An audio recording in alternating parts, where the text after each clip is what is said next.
And Tobias drills it. Sixers up one. Embiid fakes, Embiid down the lane.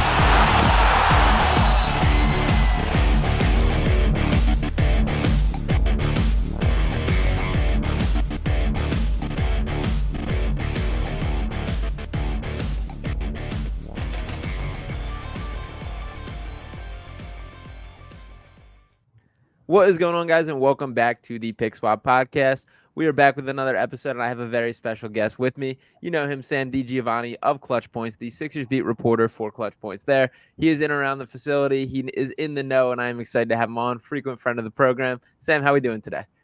Doing good, man. I appreciate it. I'm glad to be back on. Pretty good Sixers season so far. Plenty to talk about, so I'm excited.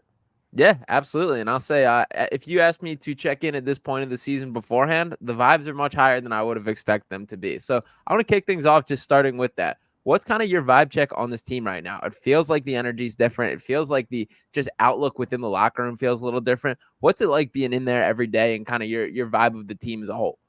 It's awesome, man. This is definitely a tight-knit group, something that they've talked about as a big point of why they've been able to win with the injuries going out here and there. But yeah, everyone seems to be getting along great. It's always fun to, see the guys up close and personal at the games, at practices and whatnot. Everything's going really good. The vibes, it's not fugazi at all. That's for sure. There are definitely good vibes around the team. And obviously winning so much helps that, but it really does feel like this is a, fun-loving team that really gets along well and obviously plays hard for each other.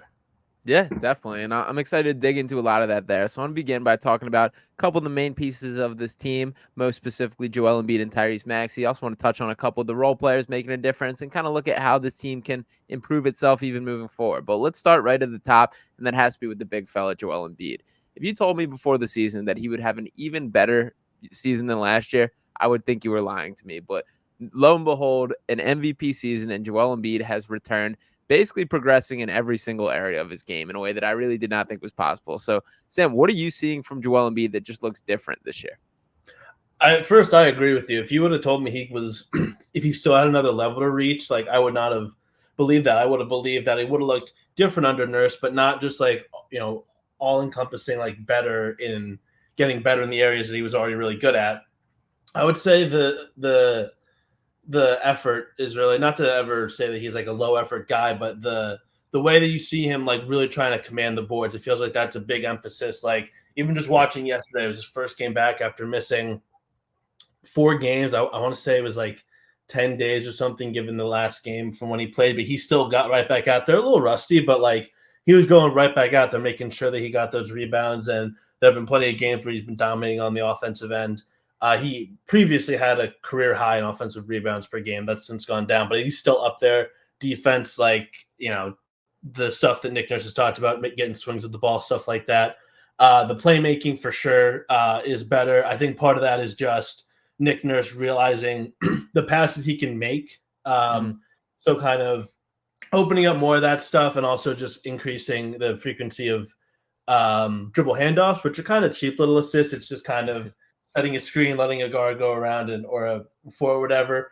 But he does still have some legitimately nice passes. Obviously, had the triple-double, against the Bulls. So I would say just the areas that you knew last year he wasn't. He only averaged 4 assists a game or something per the last few years. He's still one of the bigger guys, but it feels like there are bigger emphases there that he is not only unlocked with the priorities Nurse is setting for him, but he's still doing the great scoring. Mid-range looks like a layup for him. I never understand when people say they don't like watching him. I get the criticism of the foul drawing and whatever, but watching him just saunter into these mid-range shots and fade away and hit them like they're nothing is, to me at least, very enjoyable. But yeah, overall it's just a great season for Joel. And the fact that his stats across the board are better in fewer minutes than last year really is just still hard to wrap my head around. Yeah, it is insane. And taking the scoring to another notch as well, leading the league in scoring for the 3rd consecutive season, hovering around that 35 point per game margin. I believe it's at 34.8 right now. The assist is definitely a big deal. And I kind of wanted to ask about that a little bit. For me, this kind of feels like so much of it I give Nick Nurse credit for. That I think a lot of this is I don't think Joel Embiid was ever that deficient as a playmaker. I think a lot of it was opportunity. That it is difficult to play make when a lot of the offense is Joel Embiid at the elbow and guys just spacing the floor around him. And we're seeing guys like Kelly Oubre with these back cuts and these off-ball motions, setting down screens, all these things that it just looks different this year. So how much of that would you credit Nurse? And just as a whole, what's your feeling on the way that Nick Nurse has helped take this team to another level? I would say that Nurse from the get-go has kind of looked to like kind of modernize the offense a little bit more. Obviously, the last, at least last year with Doc, it was playing a lot through James and Joel, and it was predictable, but still super good. And that just spoke to how good they were last year. But now there's a lot more sets that the offense can get to where there are multiple actions and stuff like that. And there's still some, let Tyrese and Joel cook, which, it's good here and there to just let the stars do their things, obviously. And both of them are so dynamic that they can do a lot with their dribble handoffs, traditional pick and rolls, that kind of thing.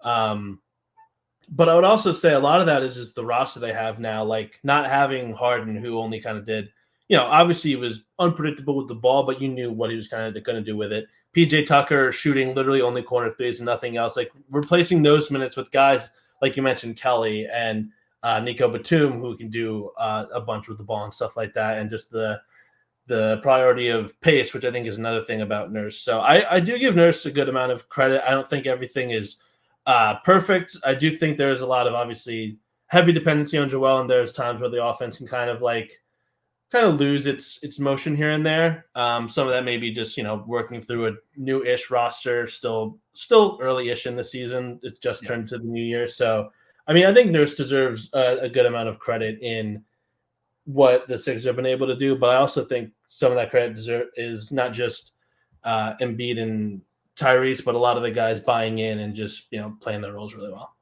Yeah, absolutely. And one of the things Nurse has spoken about in the press conferences post game is talking about how they don't even have all their sets installed yet, and they're still adding things to both sides of the floor. So that's something that it's only going to keep getting better, which is super appealing to me and very exciting to see. And we touched on it a little bit here, but Tyrese Maxey is another guy that has blown past my expectations to start this year. I think there were a lot of questions going into the season. We've seen the trajectory of Tyrese Maxey, and really one of the more unique ones across the NBA.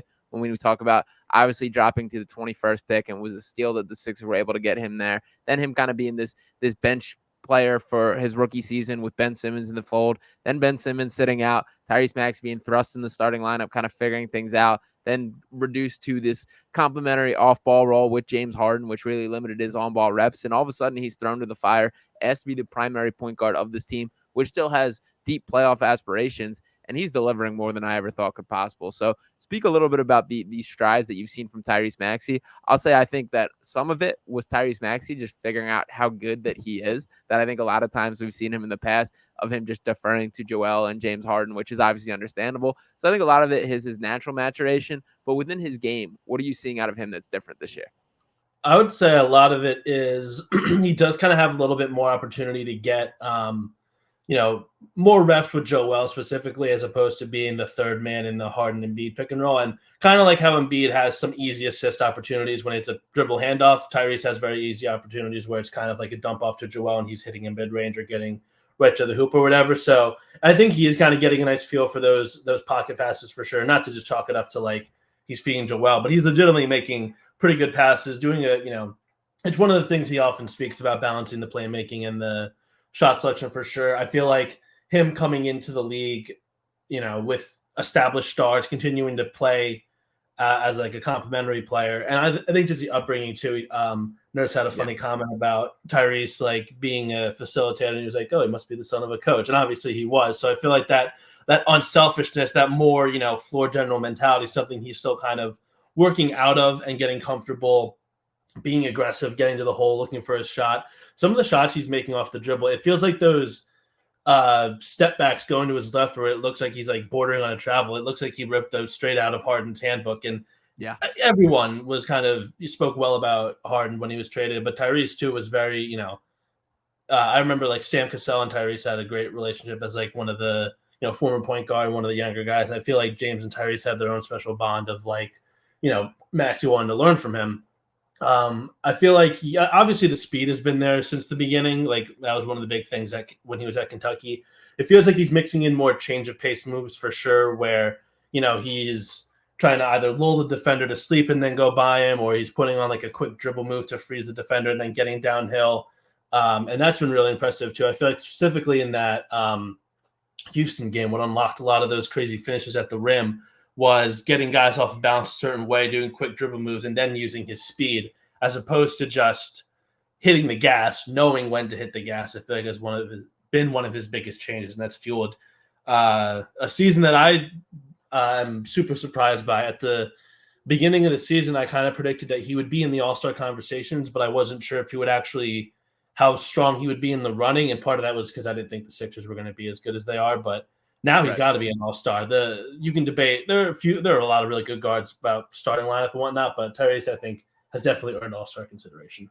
Yeah, absolutely. And you kind of spoke a little bit to his mentality there and having the influence of his dad as a coach. And it is cool how family focused he is and how clear that is. And a cool story that I think tells a lot about Tyrese is I went over to the turkey drive that he hosted in Philadelphia and was just kind of talking to a bunch of them there. And I was talking to Tyrese's mom for a little bit. And I just made a comment that said, like, and even speaking from my experience from the media side of things, he's truly one of the more professional guys and one of the nicest just to deal with through things. And the response by Tyrese's mom was just, he better be. And I do think that like says a lot about like his upbringing and his family, who he came from, which I don't think is very cool and speaks to a lot about him. But as far as like the basketball side of things, the playmaking, I wasn't sure that he fully had it in him, that I thought there was a chance that he was just going to be, not just going to be, I don't mean dismiss, but be a guy that is a score first player and a guy that's his best asset. And to see his ability to have these 20 and 10 games that we don't even really blink an eye at anymore is really impressive. And then when you speak to the Joel Embiid pairing, that we've run through a ton of options in this two-man game with the Joel Embiid at this point, that we've seen the Ben Simmons, the Jimmy Butler, the James Harden, everyone in between from that kind of stretch of time. And I really feel like Tyrese Maxey is the perfect just mix of everything. That if you want to compare him to like the James Harden two-man game, which was obviously incredibly effective, that was James Harden's incredibly elite at the things that he does, but he's very limited in the things that he does do. That, as you mentioned, it becomes predictable when you know that they're spamming the pick and roll, that it's either looking for that pocket pass or it is the step back three and all those things. With Maxey, it feels like there's so much more that just can be done with the off-ball motion, with his true three-level scoring, whether it is that step back three, his finishing around the basket, significantly better than anything they got from Harden. And then also from the personal standpoint, I think it's helpful that Joel is very clearly like the alpha of this team, but Tyrese is also a guy that's not afraid of the moment. That everyone has talked about kind of like this big brother, little brother dynamic between Joel and Tyrese. And I think that's valuable between them, that like everyone knows what the pecking order is in a way that really has never been the case throughout Joel's career, that you can bring up different arguments for each of these guys. And it was just little different personality mixes, whether it was the Jimmy Butler, Ben Simmons, James Harden, all these guys that have had their kind of times to shine. There's always been like, I don't want to say a clash because I don't think it's to that extent, but not quite the right mix of things. And with Tyrese, it feels like it's like the right mix of, he's not afraid of the moment, but he also knows that Joel is the guy that this team runs behind. And from a basketball perspective, I've been really impressed with how many ways that they're using these guys as a two-man set. Yeah, but that's been super valuable too, that mindset. And that big brother, little brother thing has been, I feel like that specific phrase has been bounced around before by a few different people in media availabilities. And it's very apparent to see them in person. And looking back at this summer, I remember, obviously seeing the Nuggets run and just thinking about where the vibes of where the Sixers were at, the failure in the playoffs again. I wrote that it would be the next step to unlock Joel was to kind of get him into more of those sets that the Nuggets do with Jokic. And it wasn't anything about like their equal status as playmakers. Jokic is obviously one of the best, and Joel is good, but not super elite. But it was kind of clear that if you have this like big hulking guy that takes up gravity, you need to have guys that can attack off that. And I feel like that's what Maxey does super well. That's why, like you mentioned, with the way they work so well, not to say that he is like a clone of Jamal Murray. They're both kind of different guys, but Jamal can do things both with and without the ball that makes him so good. That's why Jokic can take advantage of the passing vision he has, because Jamal can finish in so many different ways and then use his playmaking to get the ball back to him. And I feel like there's some of that dynamic with Embiid and Maxey as well. And it's, it's always one of the classic NBA sayings, it's a copycat league. And while obviously all four of those guys are different, I think having that a more like equal distribution between the two stars is huge. A lot of it last year was Harden to Embiid, and now it can be Embiid to Maxey just as much as it can be Maxey to Embiid. And we'll obviously see, how that goes in the playoffs, but at least for now, I think the results are as good as you can hope for. Yeah, absolutely. And both guys rank in the top 20 in the NBA in assists, which is pretty ridiculous that I would never guess that would be possible coming in the year as well. Joel Embiid sitting at 19th with his effort there. And as great as they've been, they cannot do it alone. And there's also been a number of role players and guys surrounding that have stepped up. So I did want to highlight a couple of them. For starters, Kelly Oubre is, I think, a guy that for me personally, what has impressed me the most is, number one, his commitment defensively, that I did not think he had this type of motor on the defensive side of the floor. There's moments where he's picking up all 94 feet, that he's just got this spunk. He's in there blocking shots, taking charges, competing, and that's awesome to see. And then on the offensive side of the ball, I truly feel Kelly Oubre is the best off-ball cutter that this team has had, maybe throughout the Joel Embiid era. That some of these just instinctual way he finds his way on the baseline, and his effectiveness in the dunker spot, truly having like a touch for that, is really huge for this team. So let's start with Kelly. What are you seeing from him on the floor, and how great of an addition has he been? He's been awesome, man. He's been super surprising. I feel like a lot of people, myself included, were like, how is this going to fit? No, kind of knowing what we knew about his career, but he seems to, remember, like, he signed late, he signed for a minimum, and I think he really super appreciated the Sixers giving him that opportunity to contribute to winning basketball, because he's spoken super highly about the organization. Not I think it was yesterday when he said, like, he loves being a basketball player for the 76ers. He said something similar like that a while ago, and he's backing it up with his effort on the court. His defense has been awesome, and I would agree as far as his movement off the ball, it's super valuable because he can shoot off of movement. He can, he's obviously athletic enough to throw it down and finish at the rim wherever he needs to. He's been fitting in super, super well. It's been very fun to watch him grow with this team, and I think we'll talk more about the lineup, the starting lineup later, but I do think he needs to be one of the mainstays in the starting lineup, given what he can do and how hard he plays. That's valuable for sure. Yeah, absolutely. And another guy getting a ton of shine is Nico Batum. To me, probably the biggest prize in this James Harden trade. Obviously, the picks are the real selling point, but Batum, the entry passes are getting a ton of shine. Shout out to Dan Ollinger, who's all over that with the clips and everything there. But deservingly so. That some of the easy buckets he is creating for Joel are huge. That quick release three is insane. It's as much as it's been like a staple of the NBA and talked about forever, just to see it in a Sixers uniform really is special, how quick he gets this off. But speak a little bit about Batum, what he's bringing to this lineup, and what you're seeing with him along with the starters. He's been great, man. That one shot he had against the Bulls where he caught it in the corner, his arm was like already like at a 90-degree angle with his chest, and he instantly got it up. It really is such a rare and beautiful shot. Like, to be able to shoot like he does is super valuable. And Nurse has talked about his size too, and it might have been Batum's first game where he hit all those threes. One of them was like a pin down where he came off, caught the ball, turned right, and immediately fired. He's a big dude, and he's also like very old, so it's super valuable to have a shooter like that, and also have a guy that's just like sees the game so well and can, you mentioned Kelly is one of the best cutters of the Joel Embiid era. I feel like Batum might be one of the very best, if not the best, connective passers of the Embiid era. Just the way, not just with the entry pass, which is always super important given the fact that they have a big guy like Embiid. Like, that's a super important pass to make, and he makes it look effortless. But just the way he's able to get the ball moving and the passes that he can make, and defensively, he certainly tries for sure. I mean, he's, I feel like they do ask a lot of him given his age and the fact that he has never been like a super, super high minutes guy, and they're continuing to like bring him along in that way. Like, I get it. He's super talented, but nonetheless, what he's able to bring on both ends is super valuable, and I do hope that his legs can like withstand until the end of the season, because he is still at this age he's a super smart player, and he knows what he can do. And I think the on-off numbers with him and Embiid Maxey specifically are like off the charts. So he's been awesome. Yeah, and we kind of teased the lineup a little bit. So we saw for the first time last night against the Bulls this new look lineup. There was no DeAnthony Melton, having a little bit of a back injury there that he's dealing with. So Melton was out of the lineup. We saw Kelly Oubre get elevated, and the Sixers run with the starting unit of Tyrese Maxey, Tobias Harris, Joel Embiid, Kelly Oubre, and Nico Batum. Do you think that is the lineup that should be here to stay? So I think that is definitely one of the Sixers' best lineups for sure.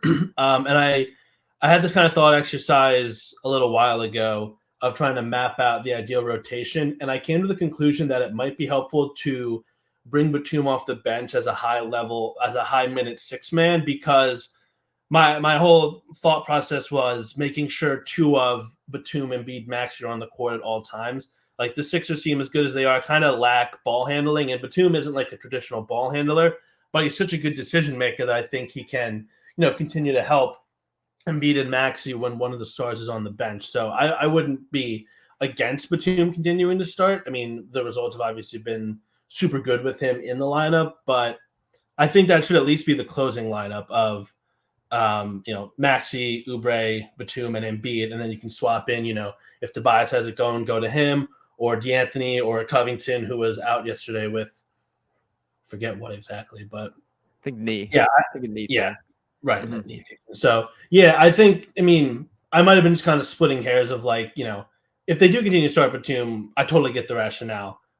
He should play high minutes regardless of where he is, but I do think it's worthwhile to, try Oubre as a starter, maybe bring DeAnthony off the bench again. Like the Sixers are still set up where they're going to have a guy who is a starting caliber player come off the bench. Mm-hmm. So I do think it would be worth a while to see what it's like to bring DeAnthony off the bench, go with kind of a bigger starting lineup.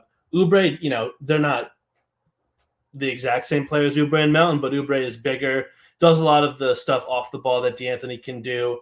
I trust him a little more on the ball. Maybe it's more matchup dependent, but I feel like he's bigger and shooting. They're both obviously great shooters. So again, the Sixers are in a spot where they're going to have a really good player, like a starting level guy, have to come off the bench. And again, problem to have. It is a very good problem to have. I will say though, it would be kind of tough to kind of let DeAnthony come back. It is kind of tough to if a guy loses his starting spot because of an injury, that's not really fair. I remember what that did to Maxey last year, and I feel like that had a lot of that. His confidence was kind of shot, but and Nurse has talked about wanting to see what he has, so I think it would definitely be worthwhile to, once most of the guys are healthy again, at least try different starting lineups here and there and see what they're all about. Yeah, totally agree with that. And also Melton has been mostly very good this year. That a little bit of a slow start to the year, but since that point, he's been exactly what this team's asked of him and done his thing. We know defensively what he brings to the table as well. Another guy that I did want to bring up is Robert Covington. That personally, I'll just say I have not seen enough Cov for my liking. That it feels like every time he pops out on the court, he pops to me. His hands are everywhere. He's making plays. Thought he's done more off the dribble than I really ever thought he was capable of so far. And to me, he's done exactly what I've hoped from him every time he's taken the floor. It doesn't feel like he's a guy that Nick Nurse is super in on yet or has found the right role or niche for him. What are you seeing or not seeing from Covington right now? I agree with you that he's doing more off the dribble than I thought. It feels like there's been a few games where most of his points have been off of, catching, going with the ball, taking it to the hoop as opposed to letting it fly, which, he's not going to turn into a shot creator, but at least it's nice to know that he can, it's an option. Attack closeouts more instead of just letting it fly. And I agree, his hands defensively have been as good as they ever have been. The numbers show that he is not only tops at the NBA, but as far as the rest of his career, they're way higher. I do agree that he is someone that Nurse should try to find some minutes for. If I had to, Nurse has been pretty adamant about playing a 10-man rotation, which I think at least in the regular season, it wouldn't be super, controversial to go to 11. But, Nurse is the coach, and that's how he and his coaching staff want to play it. So I do think if someone needs to be bumped out, or at least someone who should be more of a situational guy, it's Morris, who obviously the shot making is great. The fact that there's a Philly guy thriving in Philly is always super fun to see. But I think a lot of his value derives from the shot going in or not. And he's obviously a skilled shooter. He can, attack closeouts, get into his little mid-range stuff, his face-up game. But I do think Covington has more value in other areas that are more typical, at least for a role player. So yeah, it's working right now, but I do think at least eventually it's probably going to come down to him or Covington. It might not, because one could get traded. Morris is $17 million or $18 million contract is probably going to be the biggest trade chip if the Sixers find someone they really like. But I do agree that somehow Nurse has got to find a way, especially because a lot of his focus has been wanting to get out in transition, wanting to turn defense into offense. And I feel like, Covington's not some expert. not some expert, outlet passer like Kevin Love. He's not some super fast guy that's going to get up and down the court, but he's going to create those takeaways that, he gets a deflection and he gets to a guard, then they're off to the races. So I agree. More minutes for Covington couldn't be a bad idea.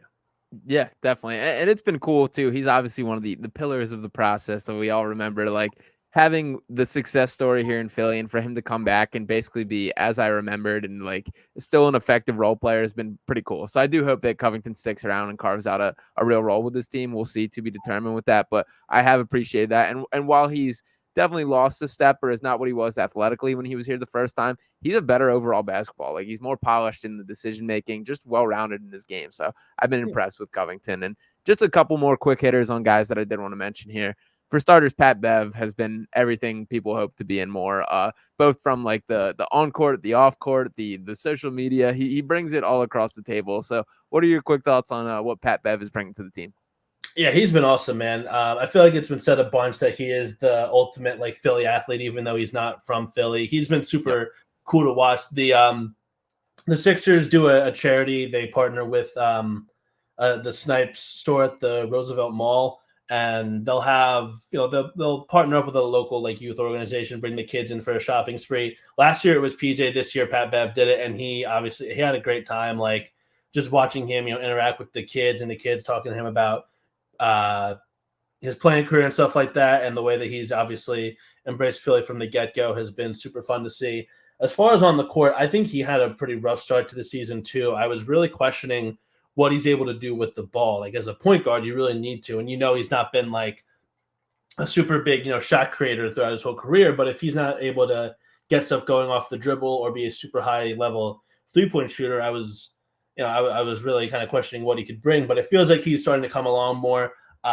He's another guy that's older, but he still knows how to get into the paint. He knows, how to, get defenders out of his way, take advantage of the openings, and he hasn't been afraid to shoot, but I think his shooting is still kind of, it's not what it used to be, in my opinion, but he's still been pretty good for sure. It's been nice to see. And obviously the guys talk about his energy and his leadership. Oubre talked about that too. And it's been kind of underrated that Pat Bev has gone from, a starter his whole career to a bench guy really, really flawlessly. He's been awesome for this team and for this fan base for sure. Yeah, definitely. And there's little moments like that quick offensive rebound and pass out to Marcus Morris to knock down that three against the Rockets. Like, that to me is like, that's Pat Bev right there. It's those kind of plays that it makes or breaks game. It really does. And they add up to have guys put their body on the line like that. Absolutely. And it's infectious. I do think that rubs off within a team. And I think that the Sixers team needed a little bit of that. So I've been loving that. And the last one I want to hit on here is B-Ball Paul is a fan favorite, a guy that we have loved and have campaigned, pounded the table for him to get minutes. I do think we're seeing a little bit of the Paul Reed regression a little bit this year. And it hasn't been, I guess, as clean into this transition as I hoped under Nick Nurse. And then on the other side of that coin, Mo Bamba has been even more perplexing for me to figure out as a basketball player. That for a guy with as big of a wingspan as he is, for his size, to be almost a zero as a rim protector is pretty insane. Not an entirely skilled rebounder. And it's frustrating because you see the moments where everything clicks. And it's like, there's no reason why a guy that's 7 feet tall with a legitimately good jump shot shouldn't be a capable backup center. But some nights it's hit or miss. So what's your vibe on the backup center situation? Is it Paul Reed for sure? Is it Mo Bamba has a chance of this? Is this a potential trade target situation? What's your feeling on the backup center spot? I think it should be Paul right now for sure. It hasn't been, taking a huge step, but I think he more often than not can use his unusual game to impact the game positively more than Mo can. The way that Mo looked like down the stretch in garbage time against the Bulls was really concerning. And it's also weird because against the Heat, he was a lot of it was making his shots, but like he looked totally competent. Like, it has been really weird to see. And I would say like they should just kind of roll with that. Like, they gave Paul this contract, they signed Mo. So I think they would be better served using their trade chips elsewhere. I think one of those guys, and again, come playoff time, it's going to be Joel playing a lot more for sure. You just kind of need to kill some minutes here and there, and especially with how good Paul was last year. Like, I feel like he's earned a little bit of a benefit of the doubt. It's interesting that there hasn't been a lot of two big lineups that Nurse has gone to. I remember him talking about that and that being like a big, talking point amongst median fans of what changes Nurse might bring.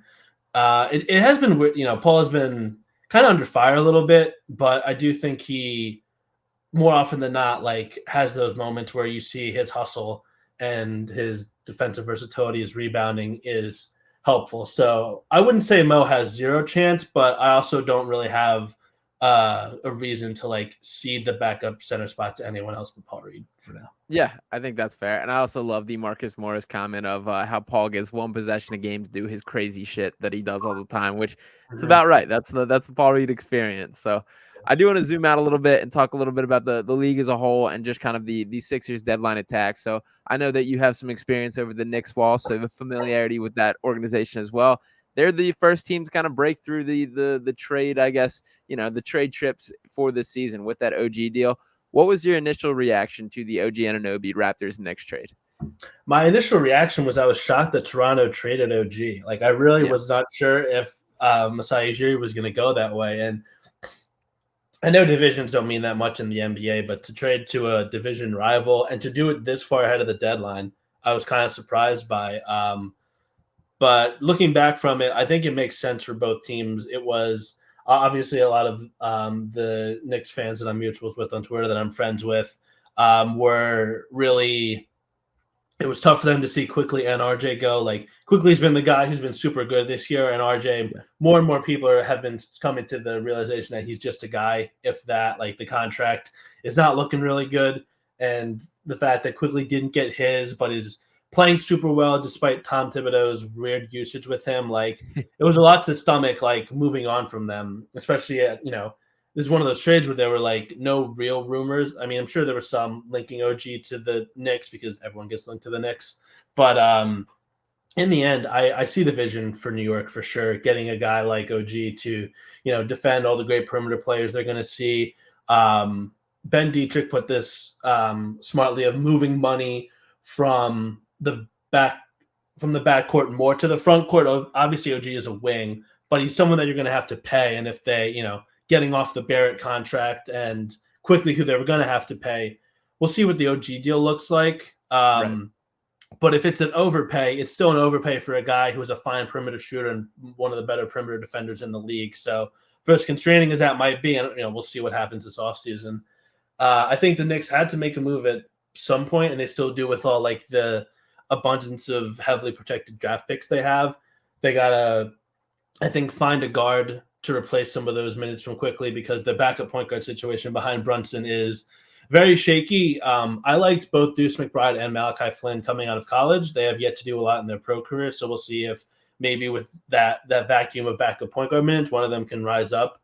And then for Toronto, it was, in hindsight, it makes sense that Masai wasn't going to go the traditional rebuilding route of let's just trade, get as many draft picks as we can. Targeting a guy like Quickly, I think, makes total sense. Like Quickly is, in my opinion, one of the top 20, 25 point guards in the league. He can do a lot on both ends. He fits super well with Scotty Barnes.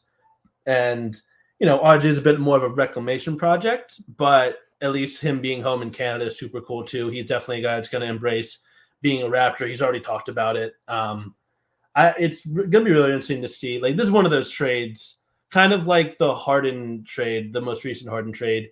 It's tough to decide winners and losers now because so much more has to be kind of decided. Like for the Sixers, what to do with those picks, for the Raptors and the Knicks, if they, re-sign the guys that they got, what they do with them. But I see the vision, and I mean, it worked out super well for the Knicks already. They were kicking the Timberwolves' butt for a while in OG's first game, and the Wolves came back a little bit, but the fit looks super clean with OG already. So we'll see how good the Knicks really can be as far as being a top tier team, which I don't think they are at the moment, but I do think OG helps what they were looking to get.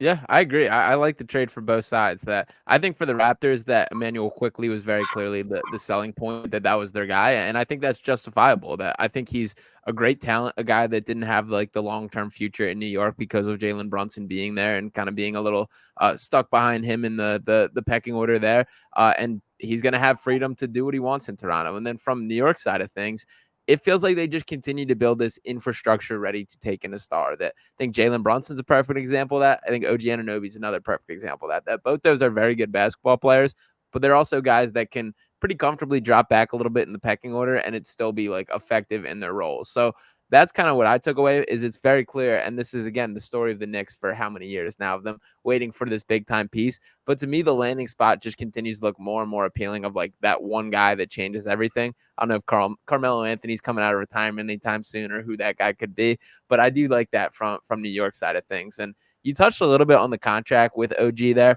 I think, to be honest, that's what held back Daryl Morey and the Sixers in these trade talks, is that the fear for trading for OG Anunoby is, number one, he's an expiring, so he's going to be a free agent and might just want to straight up test the waters and figure out where he wants to go. And number two, there's also the trade-off of, if you trade for this guy, you more or less are committing to the intention to bring him back. So if you're then held hostage by what that deal could look like, and we've seen plenty of examples of this across the NBA. So I think Morey was a little bit unsure of, I guess, that like there was the potential for that to backfire in a way that I don't think he was comfortable with. Do you think OG was ever a legitimate target for the Sixers, or why do you think that did not come together?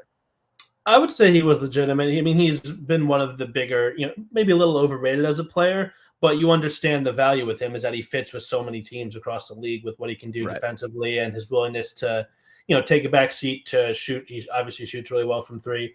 My biggest thing of why I never envisioned OG or Siakam landing in Philly is because I just could not imagine Masai Ujiri and Daryl striking a deal. Like, I just felt like, not to say that Masai is like super vengeful, but like considering the split they just had with Nurse, sending one of his, guys down there to Philly to compete. And I just couldn't see that happening. I thought the price was going to have to be ridiculously high, more than Philly could pay. And I do agree that, like, I think Daryl's going to have to kind of decide, like, is he going to sacrifice the cap space plan to bring in someone that can help, or is he going to be, comfortable running the risk? And he said something about this on the Ricky a while ago of, like, it's tough to, like, go in with the idea of trading for someone and then knowing you're going to re-sign them. But that's, it's kind of tough because how can you not do that? You know what I mean? Like, like you said, like with an expiring contract like OG, that's kind of the implication. So I'm very interested to see, I actually thought Quickly was a great trade target for the Sixers because he fits both ways. He's young. He has playoff experience. He was like Tyrese. He is an expiring contract, but with bird rights and restricted free agency, so they didn't have to risk losing him. And obviously the powers that unlock when you reunite with a college teammate, I would have been awesome to see Quickly and Maxey together. So that was actually one of my initial reactions to it. Like, dang, so that's two guys that I thought the Sixers, like, I thought made sense for the Sixers. But yeah, I'm very, very interested to see. I will say real quick, Zach LaVine, I would say is, like, it's tougher for me to see that too, because I don't see for him to be a Sixer, Morey would have to say the contract, right? It would be like Morey would have to say, okay, this is a guy good enough to forego the cap space plan too. And he's got a lot of money to. So I would say my opinion is that I don't think LaVine's going to be a Sixer. Yeah, I would agree with that. And by a lot of money, we're talking 40 mil plus for the next 4 years. That's a lot to commit to a guy. And especially when, like, the light is at the end of the tunnel for the Tobias Harris contract, that, like, they're finally kind of getting out of that, which the Tobias is pretty similar situation to OG of, like, when you trade for a guy that you kind of knew you were going to re-sign, like, the Knicks could very well be looking at that, a situation like that, where they have to pony up to a price they're not quite comfortable with, and we will see how that all ages. But LaVine is definitely a popular name that has been thrown around regarding the Sixers. Is there a particular player or style of player that you would say you're looking at most as far as targets for this team right now? It is tough because I do see, like, the arguments of, like, getting an offensive guy, even though their offense is super good. That, again, for as good as Embiid and Maxey are, you're probably going to need some more guy, at least one more guy, like, help create for them, to help take some pressure off of them, especially against, like, the tough defenses of that they'll see in the playoffs, like Boston in particular. So I would say that someone who they can be more lean offense more, as long as they're not, like, negatives on defense. And I will say, after seeing the way they've implemented Oubre, I'm more hopeful that Nurse and the coaching staff, if they trade for someone, it's going to be someone they believe can contribute defensively. Maybe that's not going to be a guy like OG, who is instantly the Knicks' most impactful defender, at least with Mitchell Robinson out for the season, but, like, someone who can contribute on defense. So I would say that getting someone who can create a little bit, another thing Morey said in his interview with the Ricky was a guy that has like a playmaking component, can do a little bit on offense. And I think that would be helpful too. But I also will say it's kind of tough to envision that guy who is not owed a lot. Like even if it's someone like Bojan Bogdanovic for his like shooting abilities, like it makes a ton of sense. But even if he's not like the best playmaker, but it's tough to just like find a guy who is that well-rounded and also like on an expiring. That was another reason I thought quickly made sense, is because he's kind of in that like role player tier, but he can play a big role and he can do a lot. So might have to recalibrate some ideas of who the Sixers might trade for, seeing that those options are off the table. Yeah, and Brett Siegel over at ClutchPoint dropped an article where he connected the Sixers with Jordan Clarkson. Any thoughts on that as a potential fit? I don't think Clarkson's bad, but I do think there's a potential to where being implemented into the Sixers team, like, I don't know. For no particular reason, I just don't see that fit as super clean. He's a solid player for sure. And it's interesting that like Utah is even like being mentioned as a possibility to move him, because I remember they were like so against it because he's one of the few guys that like loves it in Utah. So I don't know. For some reason, that's just not a guy. Like, again, the scoring is there, the shooting is there. Like, I imagine he would feast off of Embiid and Maxey, but for some reason, I'm not like super high on it. What about you? Yeah, I kind of feel the same way. I'm not the biggest Jordan Clarkson guy. I like that he has kind of found his identity as a player, specifically out there in Utah with kind of this microwave, this sixth man of the year, the guy that he is. I just don't know if that's exactly the guy that I'm looking for. Like, I agree with the offensive comments about like needing to a Celtics team, but I still have this like fear in my heart of who's the guy guarding Jason Tatum in that series, and who's the guy that's going to be tasked with Giannis if they match up with the Bucks. And I get like those are very clearly tough guards for anyone, but if the options right now are Tobias Harris, Nico Batum, Kelly Oubre, Robert Covington, like I don't feel great about any of those. So it's tough. Like the ideal player, obviously everyone is looking for them and they're not that readily available, but I think I swing more towards the defensive side of the ball of needing that I would rather roll the dice with them getting enough creation ability with Joel Embiid, who's obviously a league leader, and we've seen the playoff drop-offs, and we know that there's some kind of inherent issues with having the big man as your primary option with that, but there's still Tyrese Maxey, there's still Kelly Oubre, even Tobias will have his moments. So I think I've kind of shifted to swinging towards the defensive side of things, but I understand the argument both ways. Let me ask you this then. What do you think of – this is a guy who I think the Sixers might be willing to like – it doesn't break the cap space plan because he's got a sizable contract, but it's not super big. What do you make of Markkanen? I love Markkanen. Markkanen would be my guy. That would be a empty the tank move for me. That I think he's a guy that I've talked about since his time with the Bulls, that I love him as Sixers target, that I think he could play next to Joel. I think he could play the 5 when Joel is not on the floor. He's impressed me more and more in Utah, that he can put the ball on the floor a little bit, create his own shot. He's a complete basketball player. And it seems like they're fully committed to building around him. And frankly, I think they should be. But if Lauri Markkanen was on the table, that would be my guy.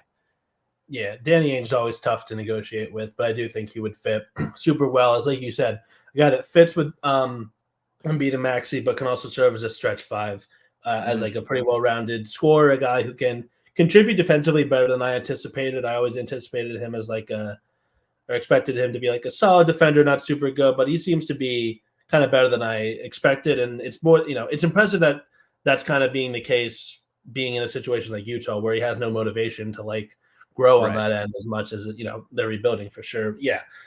I think it's tough to parse if he will be totally available or not. I mean, I'm sure he has like some, Ainge has some trade price if the it's enough picks or whatever. Right. But sure. I would say right now off the top of my head, he would probably be the ideal Sixers trade guy. Yeah, that would be my guy as well. And we'll wrap up with this last one here to kind of tie it all together. But we've both mentioned how the Sixers kind of outperforming expectations to start. What do you see as them for a ceiling as currently constructed? And do you think like their start to this season changes the outlook for fully committing to this cap space plan, and that like the time is to go all in for it this year, if that is the case?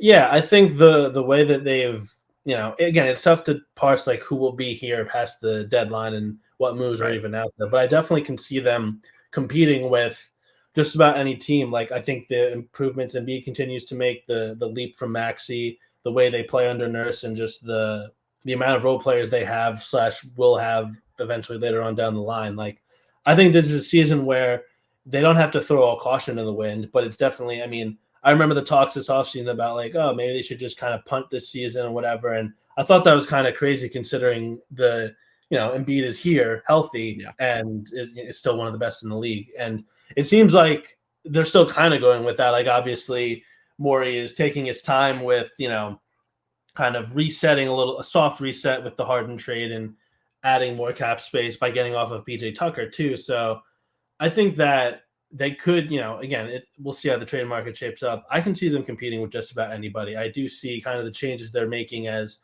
things that can kind of help diminish the effects of, like you said, Embiid's offense kind of tailing off in the playoffs or just some of the other shortcomings they've had.